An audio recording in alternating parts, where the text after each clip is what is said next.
अपने के लिए आखिरी टिप्पणी अनिल जी आपके पास। ये बात सही है कि कर्नाटक ही एकमात्र ऐसा स्टेट है जहाँ पे कांग्रेस का स्प्रेड सारे रीजन्स में है, चाहे हैदराबाद कर्नाटक हो, बॉम्बे कर्नाटक हो, सेंट्रल कर्नाटक हो या साउथ कर्नाटक हो। बीजेपी सिर्फ लिमिटेड है, जहाँ पे सेंट्रल कर्नाटक और थोड़ा सा साउथ के अंदर तो बहुत कम है, कोस्टल कर्नाटक में वो ज्यादा है और बाकी जगह थिन स्प्रेड है।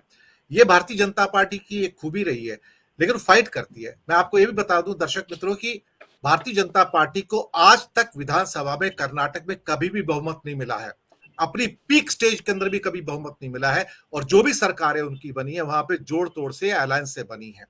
और अभी इस बार स्थितियां बहुत कमजोर है, सिर्फ कांग्रेस का स्प्रेड है जो चारों कोनों के अंदर फैला हुआ है, ए से लेके जेड तक। लेकिन उसके ऊपर भी अगर ये कैपिटलाइज नहीं करेंगे तो शायद मुझे लगता है कि फिर वो भारत जोड़ो यात्रा कर लें या जो मर्जी कर लें या कैम्ब्रिज में जाके बोल लें, आगे बात नहीं बन पाएगी। अनिल जी, लास्ट टिप्पणी है। हाँ दिनेश जी, मैं आपकी बात से बिल्कुल सहमत हूँ। और अपना कंवर साहब ने भी इससे पहले जो हिमाचल प्रदेश के बारे में कहा, देखिए हिमाचल प्रदेश के जो मेरे को जानकारी, कंवर साहब तो खैर ज्यादा जानकारी रखते हैं, वो ये थी कि वहां पे मुद्दे बहुत ज्यादा थे और बहुत ज्यादा गर्म थे और बीजेपी का बहुत ही जबरदस्त विरोध था। अदानी का भी विरोध था हिमाचल में, और ओल्ड पेंशन स्कीम, ये सारी चीजें, अग्निपथ अग्निवीर जो भी है। लेकिन कांग्रेस, अगर आप वोट का नतीजा देखिए, कांग्रेस सरकार बनाने में कामयाब हो गई, लेकिन अगर आप मत प्रतिशत देखिए तो वो बहुत ज्यादा फर्क नहीं था। मेरा ख्याल 2-1% का फर्क था। दिनेश जी ज्यादा जानते होंगे। 1% सर, 0.98%। 0.8%। 0.98। 0.98, 1% मान लीजिए, चलिए 1%। यस। हाँ, तो ये 1% तब था जब इतना जबरदस्त, इतने ज्यादा मुद्दे थे और जनता में इतना विरोध था भारतीय जनता पार्टी के खिलाफ। अब आम तौर पे अगर नॉर्मल सर्कमस्टांसेस होते और जो बीजेपी की जो ये चुनावी मशीन है जो बहुत स्ट्रोंग है, जो उनकी ट्रोल आर्मी है या सोशल मीडिया की आर्मी है, जो ये अपने 85 चैनल हैं जिसको गोदी मीडिया कहा जाता है, जो उनके फेवर में लगातार बोलते हैं, अगर ये सब नहीं होता तो वहां पे फर्क जो था वो ऐसा होना चाहिए था कि 2/3 वोट मिलते कांग्रेस को और 1/3 वोट मिलते, कम से कम 20-30% वोटों का फर्क आना चाहिए था।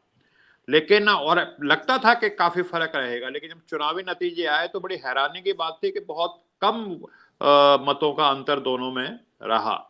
यही बात कर्नाटक पे भी अब लागू होती है, क्योंकि एक तरफ तो एक चुनावी मशीन है जो बहुत, जिसके पास बहुत रिसोर्सेज है और वो जो बड़ी शिद्दत से उस चीज को लड़ते हैं, एक एक इंच की लड़ाई को लड़ते हैं, और दूसरी तरफ अगर आपका नेता है और वो कर्नाटक में नहीं रहता, वो कैम्ब्रिज यूनिवर्सिटी जाता है या कहीं और चला जाता है, तो एक दूसरी तरफ प्रधानमंत्री हैं जो वहां पे रोड शो कर रहे हैं, तो फर्क इन चीजों का बहुत पड़ता है। कार्यकर्ताओं का जो हौसला है वो जब तक बुलंद नहीं होगा तब तक वो अपने मोहल्लों में जाकर के, अपने गांव में जाके कैसे काम करेंगे। तो उनको इंस्पायर करने के लिए नेताओं का जाना बहुत जरूरी है। और मुझे लगता है कि 2024 तक अब राहुल गांधी को विदेश यात्राएं अपनी बंद करके सिर्फ भारत में रहना चाहिए, और एक जिसको कहते हैं, जैसे अर्जुन था ना कि चिड़िया की आंख पे नजर है और इधर उधर कहीं फोकस नहीं है, और पॉलिटिकल वे में अपना बयान, पॉलिटिकल वे में अपना स्पीचेस वो देनी चाहिए। जी दिनेश जी, कुछ कह रहे हैं आप? जी बिल्कुल, नहीं, मैं बात मेरी, आप अपनी बात पूरी कर लीजिए आप। हाँ जी, हाँ जी।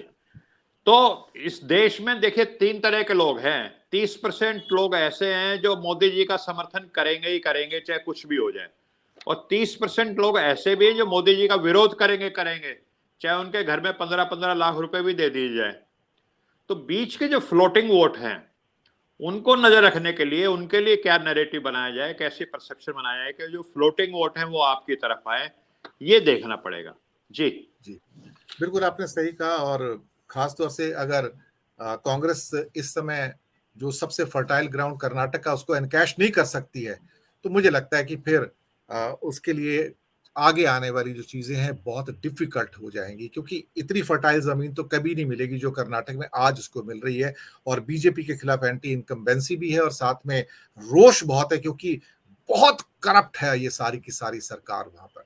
और येडियुरप्पा को साइडलाइन किया गया है। हालांकि आखिर में दिखाने की कोशिश की जा रही है कि हम एक साथ में हैं, लेकिन नाराजगी जो लिंगायत मठों के अंदर है वो बड़ी क्लियर देखी जा सकती है। दर्शक मित्रों, हम इन्हीं शब्दों के साथ आपसे विदा लेंगे और हम शुक्रिया अदा करेंगे अनिल जी, दिनेश जी और विवेक जी आपका भी, कि आपने इस सार्थक चर्चा में हिस्सा लिया। बहुत बहुत धन्यवाद आप सबका इसमें भाग लेने के लिए। धन्यवाद।